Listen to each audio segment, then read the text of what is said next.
আমরা শেষ করলাম এখন। আজকে যেহেতু পশ্চিমবঙ্গ দিবস অর্থাৎ 20 জুন আমরা প্রথম পশ্চিমবঙ্গের মাটিতে অর্থাৎ এই এলাকায় আমরা উদযাপন করলাম। আমরা এই বিষয়ে জানি না, ততটা আমরা সচেতন ছিলাম না। কৃষ্টি কালচার এবং সংস্কৃতিগত দিক থেকে এই দিনটা বিশেষ ধার্য করা ছিল 1947 সালের 20 জুন।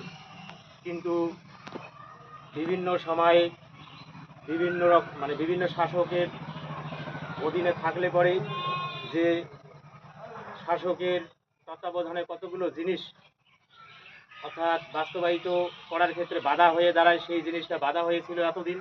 আমরা পূর্ণাঙ্গ রূপে পশ্চিমবঙ্গের মাটিতে আমাদের ভারতীয় জনতা পার্টি করতে পারিনি। আজকে যেহেতু আমরা শাসকের দরবারে উপসীন হয়ে আজকে আমরা গোটা পশ্চিমবঙ্গব্যাপী পশ্চিমবঙ্গ দিবস আমরা পালন করতেছি। তো আজকে এই বিষয়ে 2-4 কথা আলোচনা রাখবেন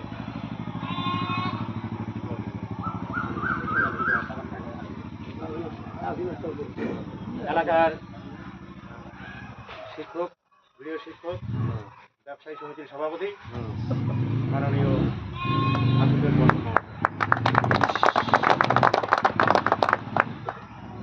উপস্থিত আমার 125 নং বুথ এবং আমাদের